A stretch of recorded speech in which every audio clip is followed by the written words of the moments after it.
Audio Jungle.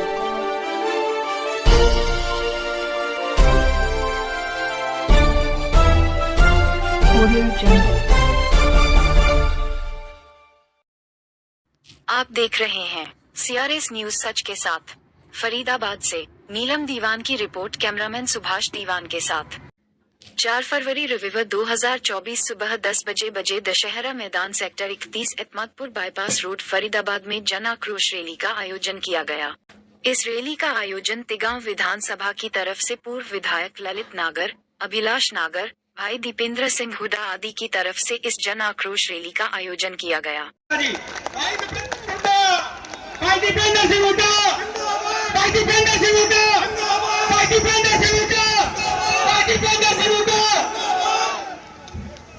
Ram Ram ji.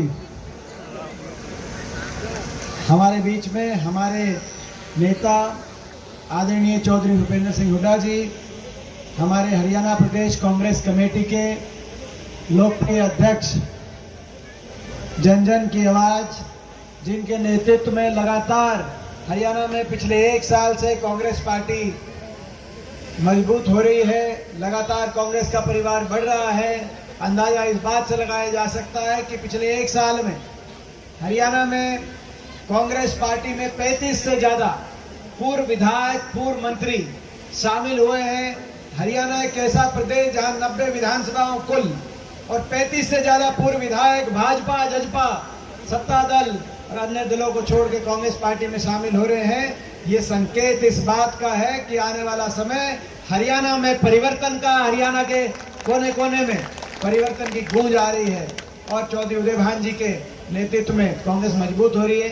हमारे आदरणीय अध्यक्ष चौधरी उदय भान जी, सभी सम्मानित मंच, जैसा कि एक पंचायती फैसला हुआ है और आज के आयोजनकर्ता आपके सुख दुख के साथी, तिगांव क्षेत्र के सुख दुख के साथी और आपके हर दिल अजीज नेता नहीं कहूंगा, आपके हर दिल अजीज कार्यकर्ता, क्योंकि एक कार्यकर्ता की तरह से दिन रात मेहनत करते हैं, सरल भाव के धनी, मेहनती भाव के धनी हमारे साथी ललित नागर जी, उनको मैं बहुत बहुत बधाई देता हूं। भाई ललित को बहुत बहुत भाई मैं आपको बधाई देता हूं और आप सबको भी बहुत बहुत बधाई देता हूं कि आज जब सुबह बारिश का मौसम बन रहा था, बूंद थोड़ी थोड़ी जब बूंद का समय बना तो ऐसा लग रहा था कि शायद पता नहीं आप पाओगे कि नहीं आप पाओगे। वैसे भी तिगांव आसपास के इलाके में सारी सड़कें भी टूटी हैं और बिना बारिश के भी सड़कों पे सीवर का पानी भरा रहता है।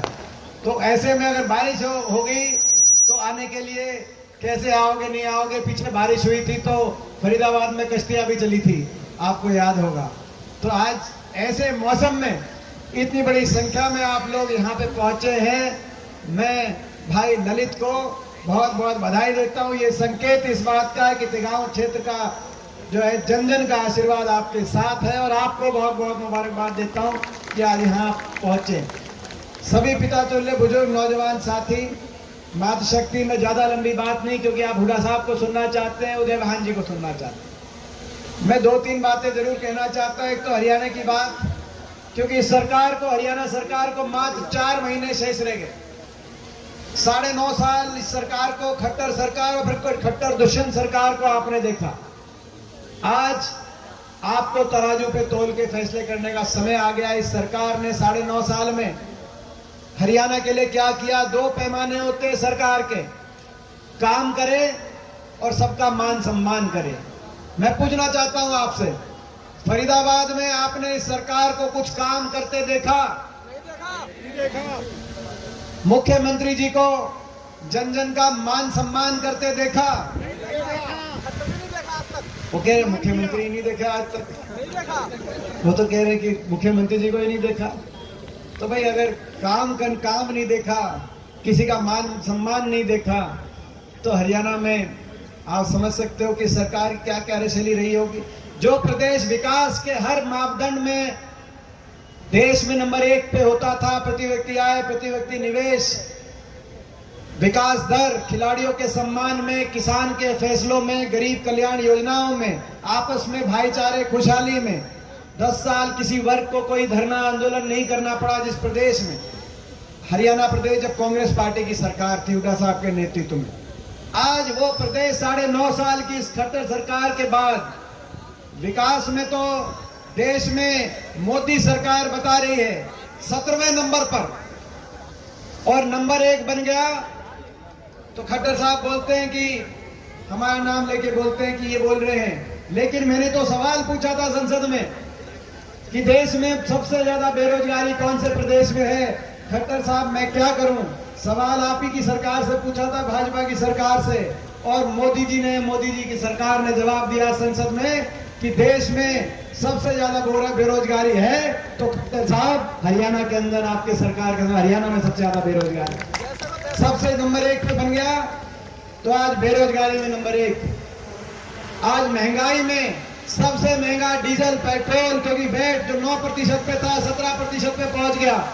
सबसे महंगी बिजली, सबसे ज्यादा महंगा बिजली का बिल, बड़े बड़े उद्योगपति समूहों के साथ, अदानी जैसे उद्योगपति समूहों के साथ समझौते बदलकर सबसे महंगी बिजली आज देश में हरियाणा में दी जा रही है। महंगाई में नंबर 1 पे आज आपने हरियाणा को बना दिया। आम घर के की कमर तोड़ दी। बिजली का बिल, डीजल पेट्रोल, रसोई गैस का सिलेंडर, बच्चों की स्कूल की फीस, आदमी करे तो करे क्या। महंगाई में नंबर 1, बेरोजगारी में नंबर 1, नशे में नंबर 1। नारा चलता था दूध दही का हरियाणा, ऐसा था हमारा हरियाणा जहां दूध दही का खाना। नारा चलता था खेल खिलाड़ियों का हरियाणा, अब बन गया नशे में नंबर 1 हरियाणा। ये आपने क्या किया, मैं पूछना चाहता हूं इस सरकार से। और उसका अगर उदाहरण देखना है तो हरियाणा कोने कोने में, फरीदाबाद में आप देख सकते हो। आपको याद होगा जब हमारी सरकार थी तो इस फरीदाबाद को देश में अपने विकास नगरी का एक गौरव दिलाने का प्रयास हमारी सरकार ने किया था। चाहे वो बदरपुर फ्लाईओवर बनाने की बात हो, नहीं तो जाम लगता था घंटों। बदरपुर फ्लाईओवर बना तो मथुरा रोड 6 लेन हमारी सरकार में बनी। मेट्रो पहले फरीदाबाद बल्लभगढ़ तक मेट्रो पहुंची, तो इधर का बाईपास जो तिगांव क्षेत्र के बीच में सारा निकलता है, इधर से बाईपास निकला। उधर गुड़गांव को हमारी सरकार में 4 लेन से जोड़ने का काम हुआ। तो आईएमटी औद्योगिक क्षेत्र की स्थापना की गई। उधर ईएसआई मेडिकल कॉलेज 700 करोड़ की लागत से ईएसआई मेडिकल कॉलेज फरीदाबाद में बना। तो वाईएमसीए यूनिवर्सिटी फरीदाबाद में बनाने का काम हमारी सरकार में हुआ और फरीदाबाद विकास की तरफ आगे गया। लेकिन फिर इनकी सरकार आई और सरकार आते ही नारा दिया स्मार्ट सिटी बनाएंगे। हमें मन में खुशी हुई, हमने कहा कि फरीदाबाद आगे गया है, वो गौरव शायद ये सरकार उसको कम से कम बढ़ाए ना तो उसको रखने का काम करे। मगर स्मार्ट सिटी बनाई, या अगर देख मूलभूत सुविधाओं के नजरिए से देखें तो नरक सिटी बनाई। वो मुझसे ज्यादा आप जानते हो। कहां गया वो, कफाइले कहां है, काम कुछ किया नहीं फरीदाबाद में। अभी ईएसआई मेडिकल कॉलेज की बता रहे थे नीरज जी, शारदा जी, 700 करोड़ मेडिकल कॉलेज तो बना, लेकिन मेडिकल कॉलेज के आगे, ईएसआई के आगे, अस्पताल के आगे सड़क का क्या हाल है वो मुझे आप जानते हो, मुझे बताने की जरूरत नहीं।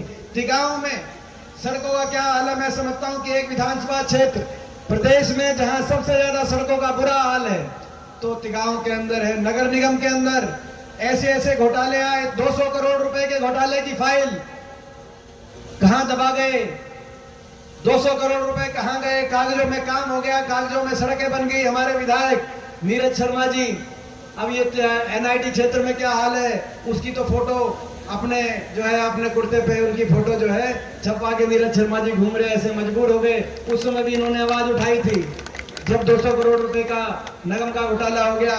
राम का नाम, अब ये राम का नाम लेते, राम का नाम तो सभी लेते हैं, राम तो सभी के हैं। और ये तो हरियाणा प्रदेश में प्रदेश है जहां सुबह उठते हैं राम राम।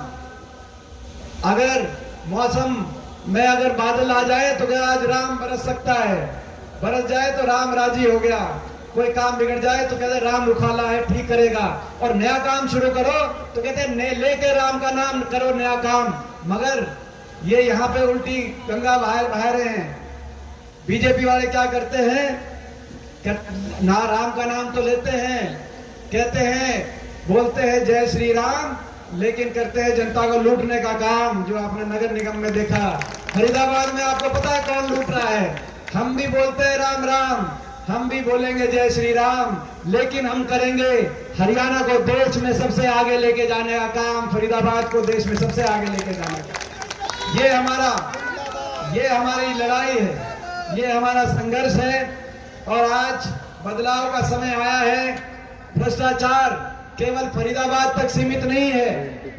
आज कॉलोनियों को उजाड़ा जा रहा है, लेकिन अरावली की जमीन को बड़े उद्योगपतियों के हवाले किया जा रहा है। ऐसा भ्रष्टाचार, आज इस भ्रष्टाचार से जो लड़ाई और हरियाणा में बदलाव की जो हमारी लड़ाई है, वो फरीदाबाद तक ही नहीं, हरियाणा में भी जो आपकी सरकार बनी है, आपको पता है ये सरकार दोबारा नहीं बनती। 40 पे सुई अटक गई थी भाजपा की, 40 पे, लेकिन इस बीच एक पार्टी आई, जेजेपी पार्टी, दुष्यंत